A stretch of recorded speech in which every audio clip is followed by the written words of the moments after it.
त्यांना तुमचं म्हणणं मांडलेलं आहे किंवा निवेदन दिलेलं आहे, निवेदनात काय काय आहे आणि आयुक्तांनी काय प्रतिसाद दिला? पहिली गोष्ट, निवेदनामध्ये आम्ही त्यांच्या नोटीसमध्ये आणलं की तुम्ही मागच्या विधानसभेच्या निवडणुकीनंतर जुलैमध्ये शेवटचं मतदार नोंदणी करता येईल असं म्हटलं. मुळात जे काही केलं त्याची माहिती तुम्ही पक्षाला कळवायला पाहिजे होती की बाबा एवढी एवढी नोंदणी झाली. सर्व राजकीय पक्षांना कळवणं तुमचं कर्तव्य आहे, ते तुम्ही कळवत नाही. हा पहिला मुद्दा की तुम्ही दिलेली यादी काय केलं. मग आणि त्याच्यानंतर जुलै नंतर ज्यांना 18 वर्ष होतील त्यांचं काय करायचं, त्यांची नोंदणी कोण करणार. दुसरा मुद्दा असा आला की दुबार नाव ही सगळ्यात भयानक आणि धक्कादायक उत्तर त्यांनी दिलं. एका बाजूला बिहारमध्ये SIR करतात ते, आणि इथं त्यांनी असं म्हटलं की दुबार नाव नोंदणी आलं तर मला डिलीट करण्याचा अधिकार नाही. मग काय करणार तुम्ही, दोन्ही ठिकाणी करणार का? नाही म्हणे मग आम्ही त्या मतदाराला विचारू की तुला कुठे मतदान करायचंय. खर तर अंबादास म्हणाले की बाबा असं त्याला अधिकार नाही, तो राहतो तिथेच मतदान करायला पाहिजे, तू तिथे राहत नाही ना. मग आम्ही ते त्याला व्हेरीफाय केल्यानंतर जिथे डुप्लिकेट आहे तिथे आम्ही लिहू की हे डुप्लिकेट आहे, इथं मतदान करत नाही, आम्ही मतदान यादीवर लिहू. डिलीट का नाही करणार, डिलीट नाही करणार. सगळ्यात धक्कादायक आहे पोट चोरी जे आहे ना, इथून सुरुवात आहे. असं किती जणांचं करणार तुम्ही. आता आमच्यावर पनवेलचे आमदार आहेत, त्यांनी 28,000 लोकांची एका विधानसभा क्षेत्रामध्ये दुबार नोंदणी दाखवली.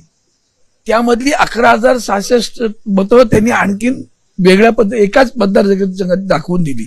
ती दाखवल्यानंतर सुद्धा कारवाई काहीच नाही. आता तुमची यादी आहे तशीच राहणार आहे, मग ती कधी करणार. नाही म्हणे आता आम्ही घोषित करू महापालिकेची यादी आल्यानंतर, आणि मग ती आल्यावर तुम्हाला दाखवू. मुंबई आणि ह्या सगळ्या महानगरांमध्ये, संभाजीनगर असेल कुठे, हे सगळीकडे इतर राज्यातली प्रचंड संख्या मुलं आहेत, त्यांची नावं इथंही आहेत, गावातही आहेत. ते दुबार कोण शोधणार, ते का तुम्ही अधिकार देता त्यांना. तो तिकडेही महापालिकेत जाऊन मतदान कर, इकडेही करणार आहे, त्यावर काय नाही. सगळ्यात आणखीन एक भयानक उत्तर, व्हीव्हीपॅटचं काय. तर म्हणे व्हीव्हीपॅट नाही आहे.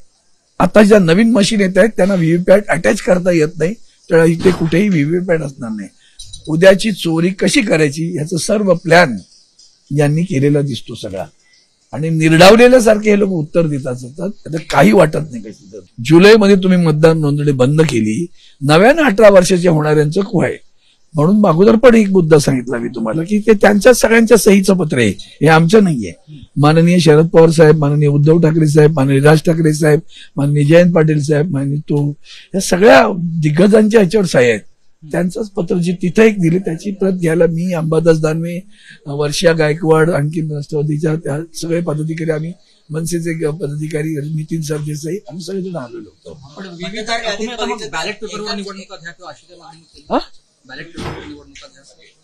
ऐकण्याच्या मनस्थिती आहे का ती आहे, त्याच्यातच गडबड आहे. तर बॅलेट पेपर मशीन नाहीत पुरेशा असं सांगतात त्या, तर बॅलेट पेपर कधी आणणार ते. एकच नाव आणि अनेक याद्यांमध्ये तेच नाव, घर नंबर तोच असतो, अनेक मतदार. मुद्दा मांडला आम्ही तो आपल्याला त्या मगाशी उदाहरण सांगितलं होतं एका गावात. त्या गावात एका गावामध्ये घर नंबर सांगितला, घर नंबर 1, आणि त्या एका घरात 28 लोकांची नावं दाखवली, 85 सॉरी.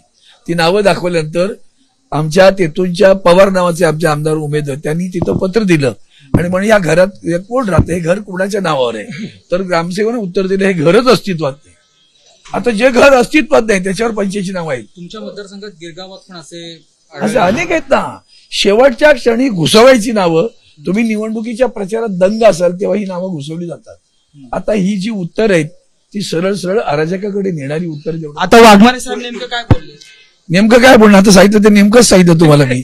हेच नेमकं आहे की याच्या आम्हाला अधिकार नाही, आम्हाला नाव डिलीट करण्याचा अधिकार नाही. ही जी विधानसभेची आता तुम्ही दाखवू नका, महापालिकेची यादी जेव्हा येईल ती यादी तुमच्या हात पहा, त्याच्यामध्ये तुम्ही आमच्या नजरेस आणा, मग आम्ही करू. निवडणूक आयोगाचे प्रतिनिधी CEO म्हणून इथं काम करतात.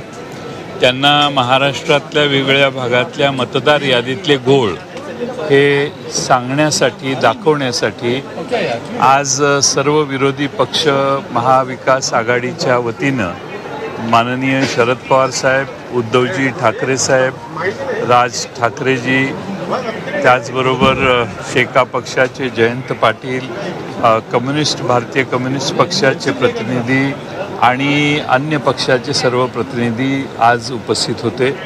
आणि यात आम्ही केंद्रीय CEOंना म्हणजे चोकलिंगम यांना आम्ही हे दाखवून दिलं की कशा त्रुटी झालेल्या आहेत. राज ठाकरे यांनी अनेक उदाहरणं त्यांच्यावर आणलेली ती देखील त्यांना आम्ही सादर पुराव्यानिशी दिलेली आहेत.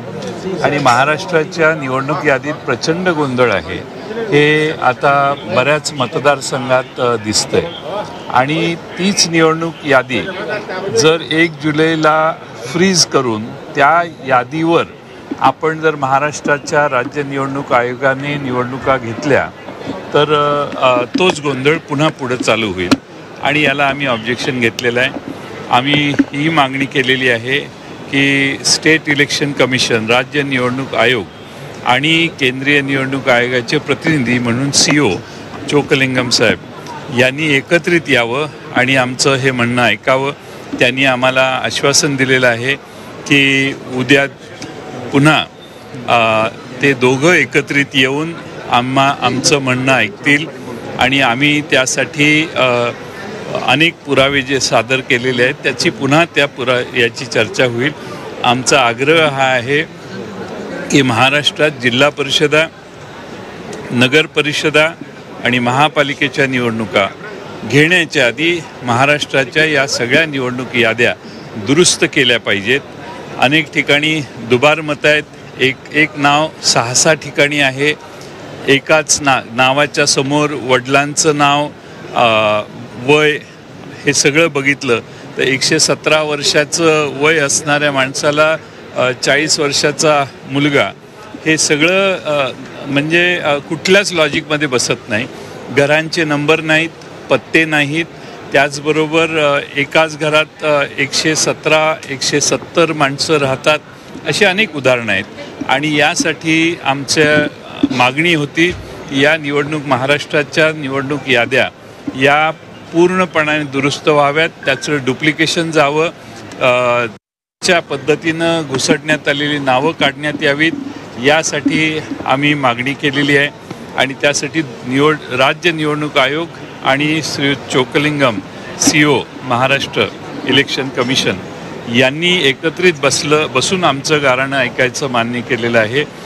चोकलिंगम साहेब हे राज्य निवडणूक आयोगाशी बोलतील आणि उद्या ही बैठक होईल. पुन्हा उद्या 11 वाजता ही बैठक होईल. तुम्ही जे मुद्दे उपस्थित केले त्या संदर्भातली सर्व प्रश्नांची उत्तरं उद्या मिळतील अशी अपेक्षा आहे. VVPAT पण लावलं पाहिजे अशी आमची मागणी होती. राज्य निवडणूक आयोगाने त्याला नकार दिलेला होता आणि त्यात त्यांनी वेगळी उत्तर द्यायची. सगळ्या उद्या होईल. मी त्याच्या तपशिलात जाणार नाही, पण मला वाटतं ही उद्याची बैठक होईल. आता YB चव्हाण सेंटरची पत्रकार परिषद होणार आहे का? ती पत्रकार परिषद होणार नाही. उद्या आमची बैठक झाल्यानंतर जॉईंट पत्रकार परिषद त्या बैठकीच्या निष्कर्षानंतर होईल. आता यशवंतराव चव्हाण सेंटरला कोणतीही पत्रकार परिषद होणार नाही. शरद पवार, राज ठाकरे, उद्धव ठाकरे सगळे हेच नेते हो, सगळेच असणार आहेत. तुम्ही म्हणाले की याद्या दुरुस्त करून पुन्हा फेरमतदान घ्या, यामागचं नेमकं कारण काय? याद्या दुरुस्त करून फेरमतदान घेण्याचं कारण असं आहे, फेरमतदान नाही, याद्या दुरुस्त करा. याचं कारण मी सांगितलं ना, आत्ताच सांगितलं मी. अनेक दोष आहेत, त्रुटी आहेत. आणि आमच्या अशोक पवारांना, माजी आमदार आमचे अशोक पवार यांना तर म्हणजे निवडणूक आयोगाने उत्तर दिलेलं आहे. त्या उत्तरात त्यांनी सांगितलेलं आहे की मतदार यादीत समाविष्ट करण्यात आलेल्या मतदारांची माहिती ही गोपनीय स्वरूपाची आहे. त्यामुळे सदर मतदारांची माहिती ही व्यक्तिगत माहिती आहे. सदर कागदपत्रांची माहिती इतरत्र प्रसिद्ध होऊ नये या कारणाने संबंधित मतदाराची परवानगीशिवाय आपणास उपरोक्त माहिती पुरवता येत नाही, याबद्दल दिलगीर आहे. ह्या मतदार नोंदणी अधिकारी शिरूर विधानसभा मतदारसंघ यांनी 23 एप्रिलला हे उत्तर त्यांना दिलेलं आहे. मतदार याद्या ज्या आहेत त्यामध्ये काय असतं, घर नंबर असतो, पत्ता असतो आणि त्याचं वय असतं.